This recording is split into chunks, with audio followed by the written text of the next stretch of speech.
Hey girl, welcome back for another video. If you're new here, please don't forget to like, share, comment, and subscribe. Happy Saturday, and I hope you all are doing well. We have a couple of topics to speak about today, so let's get into it and start with Glorilla shading JT once again. So Glorilla dropped her debut album called Glorious, and let me just say I have really been enjoying it. I feel like she did a really good job putting this album together. It's bop after bop. I feel like there's no skips, like you can just play it through. It's very cohesive. So yeah, she did a really good job.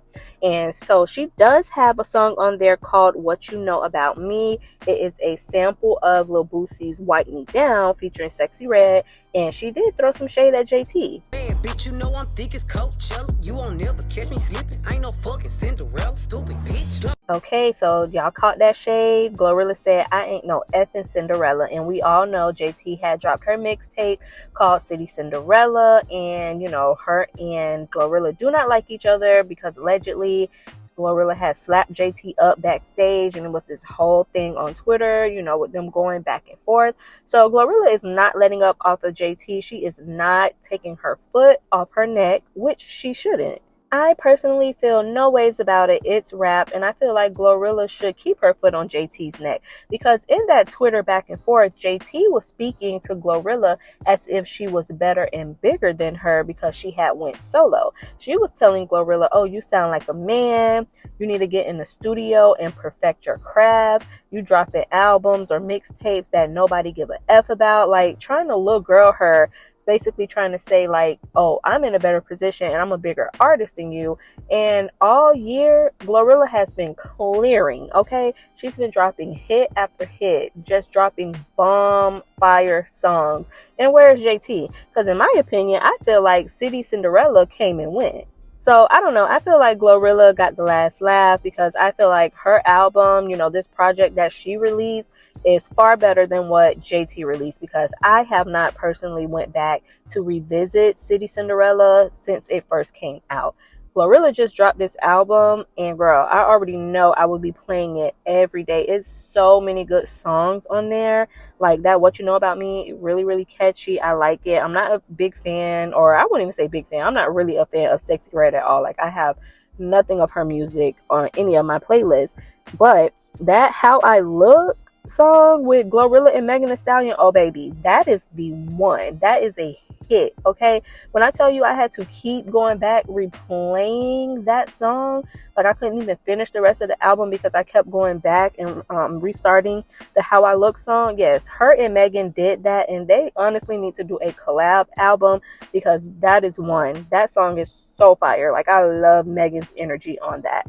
But let's go ahead and move to the next topic and speak on Victoria Monet getting dragged for moving on too soon after just announcing that she split from her baby daddy only a month ago. So Victoria Monet, you know, miss, I put that on my own mama, on my hood. Yes, her. So she is currently being dragged by the internet because people are like, girl, you just made this whole announcement only a month ago stating that you and your fine ass baby daddy John had split, and now, you know, a month later you're getting caught kissing on some other man at the airport. Like, what's going on, sister? So the girls were sneaking and snapping photos, and she got caught locking lips with this rapper named Stormzy. This is my first time hearing of him, but apparently he is a really huge British rapper.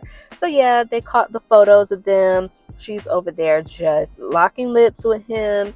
Look how, you know, she's just staring up into his eyes, girl, looking like she is in love. Look how he is just lifting her like she done jumped up into his arms. Girls, we know what this is. This is the honeymoon phase when you're just so enamored with that person, with this new relationship, girl. So, I don't know, child. They must have been dating for a little minute, girl, because she look like she is in love already. But yeah, she is currently being dragged by the internet because people are like, how are you going to move on that fast when you just announced the split from your baby daddy a month ago? And a lot of people, you know, had that misconception that she was married to John, but they were not married. It was just baby mama, baby daddy situation. And I do remember in her post that she said that it was like they were trying to navigate for the last 10 months with the fact that they were not together. So it sounds like they actually split 10 months ago. And if that is the case, I feel like, girl, like, she was not married to him and they were together for a long time. But we know that women, we mentally and emotionally disconnect before we actually physically leave the relationship. So I'm pretty sure it could have been that type of situation. And like I said, if it was 10 months ago, I don't see anything wrong with her moving on and dating. I don't know, girl. Y'all let me know how y'all feel about that in a comment. So let's go ahead and move along and talk about Cardi B going live and explaining why it has taken her so long to drop her second album. So Cardi B went live to discuss why it has taken her so long to drop a second album and the things that affected her in the decision not to drop this album sooner. And she's taking accountability. So let's go ahead and listen to what she had to say. So now it's go time. It's time to put out the fucking album. Drop a lot of music. I haven't dropped a lot of things.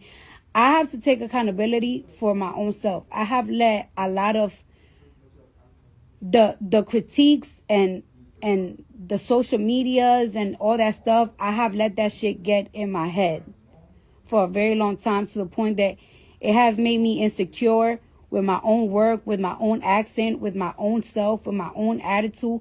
Like, it got to the point that some people that are close to me be like, yo, I don't even know you anymore. Like, it's like, this has never been you. When have you cared? When have you cared to do this? When have you cared to say that? When have you cared to drop shit? Like, when have you cared about having an accent in your music? When have you cared about this? A lot of people be like, oh, it's your kids. She's been delaying herself for the kids. And it's never really my kids. I have to take accountability that it's myself.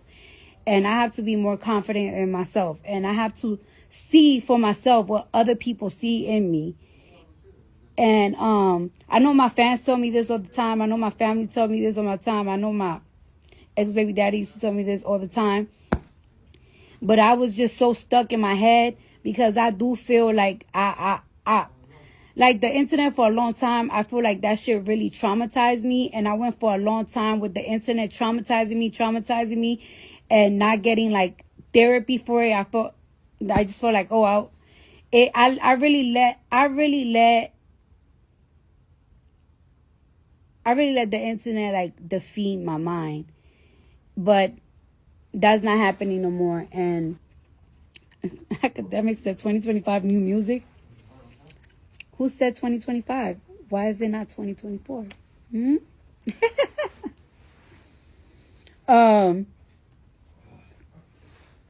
I'll talk to you later, academics. Hit me up or something. Okay, so you guys heard what Cardi B had to say, and I feel like she didn't say anything that we've all been saying. She lets the internet just take control of her life, and the way the internet puts a microscope on her music, on her personal life, on her visuals, on her lyricism, she just does not like criticism, and she can't take it. She's like a perfectionist, and she wants to be perfect at everything. And it's like, girl, you have to just release the music. People gonna say what they're gonna say, but like, you need to feed your fans. She definitely waited too long to drop the second album. That second album should have been released when she had the success of WAP. That was the perfect time for her to release that album, that second album. But, she didn't do it then for whatever reason. And she even let the internet make her feel like she shouldn't have submitted WAP to the Grammys. Like, that is ridiculous. Like, that was the biggest song that year, and she let the internet talk her out of submitting it to the Grammys. Like, girl, I will never understand that. Not to mention, there is a lot of female rappers out now that she has to compete with that she didn't before. Now, don't get me wrong, these girls are not on the same level as Cardi B. They're not on the same level of fame as her. Like, we're not going to be delusional, because I feel like it's Nicki Minaj, Cardi B after that, and then Megan Thee Stallion. Like, those are the top 3 rap girls still to this day. But these other girls, even though they are not on the same level of fame as Cardi B, these girls are still out here being consistent. They're out here dropping consistently and feeding their fans. So it's like, Cardi girl, like, you have a lot of work to do. And when I say Cardi B has a lot of work to do, that is in regards to her getting the general public back on her side, back interested in her music, and also getting her core fan base back excited about her music and her album. Because with her not being consistent, dropping singles here or there, her core fan base, like Barty Gang, has been like basically looking at her as being lazy. So girl, when they're looking at you like that, you have a lot of your core fan base fed up with you. Like, girl, that's going to affect your streaming numbers, where you're going to be placed and debut, you know, like on Billboard and things like that. So that's what I mean, like, she has a lot of work to do. But that's all I have for this video, girl. Let me know what you think in the comments. What did you think about Glorilla shading JT? And also, how do you feel about Victoria Monet seemingly moving on too fast to a new man? And let me know what you also think about Cardi B finally taking accountability of not dropping her album sooner. And I'll catch you in the next video. Bye.